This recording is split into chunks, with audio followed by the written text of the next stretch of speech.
Resolution approving an agreement with the Decatur Area Convention and Visitors Bureau.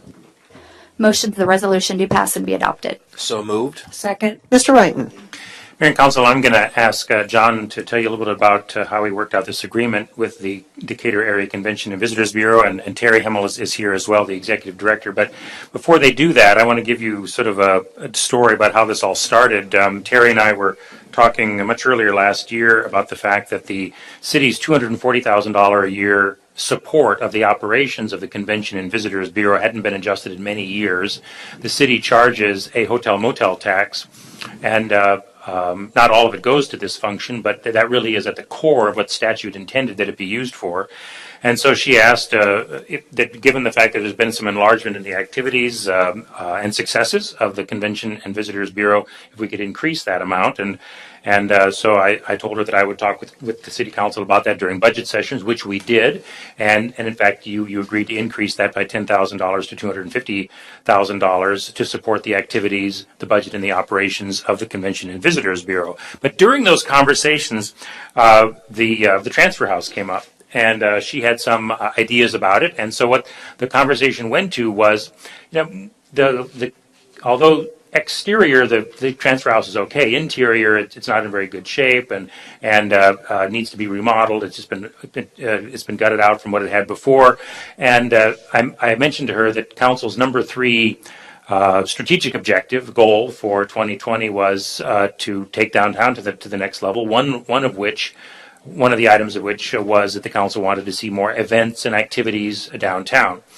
And how is it that the transfer house could be used to facilitate that and to support that? Well, she mentioned, for example, because she's at many of these downtown activities, that if there was a place that could better serve as a headquarters, for registration or for deciding where your booth was or where somebody was. You have to have an HQ for these events.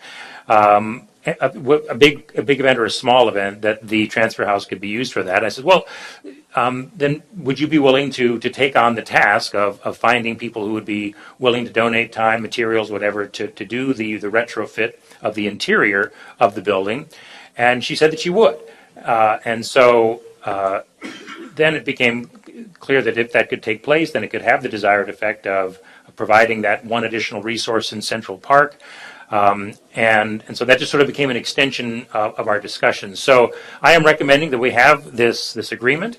The agreement will require that the CVB come back at a later time with rules of procedure for how it will be rented out, under what rules and so forth, because it would remain your property. We'd have to still insure it against catastrophic loss, and even after the renovation, we'd be responsible for any kind of major improvements. And that once it's in use that way, that we would ask them to pick up the cost of the cleaning and the utilities, which they could recover from charging events a use of it. So you would have to be consulted on any major changes to the building and on that use policy, after which we would let them manage and administer that policy. I think it's a win-win all around, because I think it helps advance your number 3 objective. It will add functionality and use to what is the icon of the city. And it also provides an agreement that has never been actually committed to writing about the city's support of the Decatur Area Convention and Visitors Bureau. I hope, John, I haven't stolen all the wind from your sails. Thank you. As Scott said, I think the biggest benefit here is that this is formalizing something that's been informal for a long time with a formal funding agreement with the Decatur Area Convention and Visitors Bureau. The transfer of management of the transfer house is only one small piece of that, some of which we still have to take a couple of steps by bringing you a usage policy as well as a rental agreement. And so I think we still have time to work through that as there are needed improvements to the structure as it is today. Any questions from council for Mr. Kenseth? No, yes. No questions. I just have a few comments. First, I want to say I've been a big proponent of having a contract with the Convention and Visitors Bureau.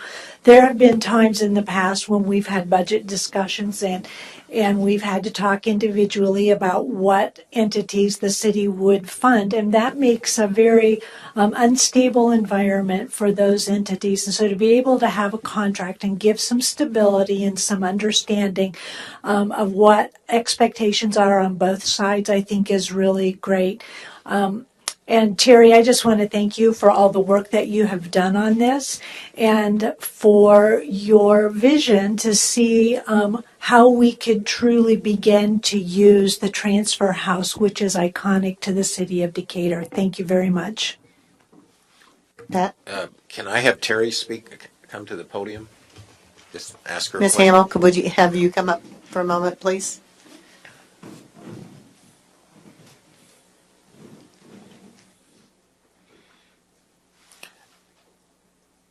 Pat, did you have a question or comment?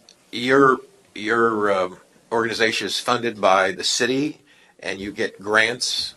Exactly. Yes. Okay. Forsyth funds you. Yes, You sir. help promote them. You promote the Park District, do you not? All their activities. I contribute to the Park District, but I don't receive funding from the Park Right. District. That's okay. They give no funding. No. But Forsyth and Decatur, city of Decatur gives you Yes, money. and the to state of promote. Illinois through the State of grant that Illinois. I write. Uh-huh. Okay, I just wanted to stress that. Thank you. Well, the Convention and Visitors Bureau is the one department we have that actually works to bring money in, and so she kind of pays her own way from that aspect. Terry, did you have some comments you wanted to make, or do you just want to be grilled by the council?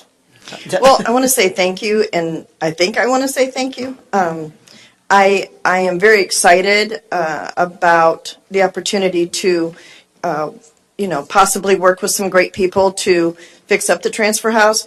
I personally have been a part of some groups that use the transfer house during the summertime with our different events and stuff that we have, and it's really in a very bad disrepair. What started kind of a little bit of it was I talked to our city manager about this new story that I want to do some graphics around. The CVB put up the Christmas graphics, which I think are really, really great during the holidays.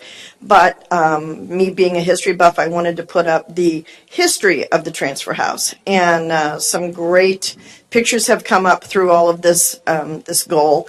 And that way it was kind of like, at first it was to hide what the inside looked like. And then we kind of got to talking, and there are a lot of people who I have worked with over the years that have said, why don't we kind of work together and see about fixing that up by, using some volunteer hours, getting some donations. And so I'm excited to help spearhead that and kind of bring it back to what I think it would be really, really nice to have again in our community. So thank you for the opportunity.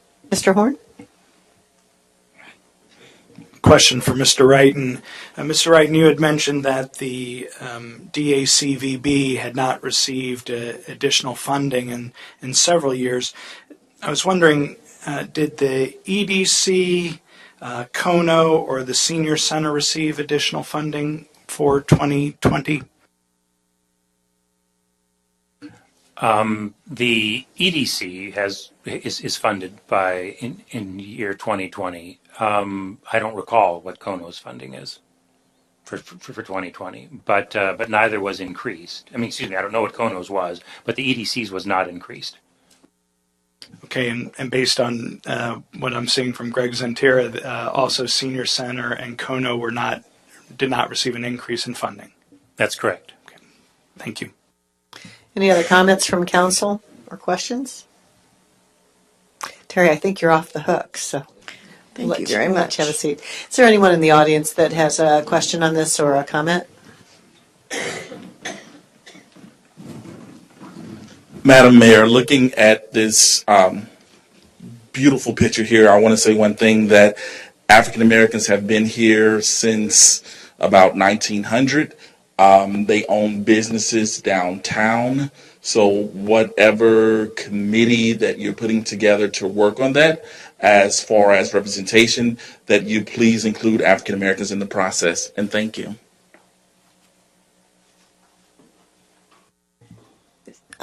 Did you wish to appear before council on this? Okay. Sorry, I'm kind of shy sometimes. I'm just curious, is the transfer house still under like the original agreement with the family that donated it? Because it seemed like when I was researching it that there was a lot of limitations on what it could be used for, especially when there was income involved. And I don't think anybody wants a repeat of the condom machine from the 70s, you know. So I just want to make sure. And I was curious if that agreement is still as restrictive as it once was. Thank you. Sorry, Pat. I know you're constipated, bro. Does anyone else wish to appear before council on this item with a question or comment? Seeing none? Councilman Kuehl, Aye. Councilman McDaniel, Aye. Councilman Walker, Aye. Councilman Faber, Aye. Councilwoman Gregory, Aye. Councilman Horn, Aye. Mayor Morwolf. Aye. 7 ayes, no nays.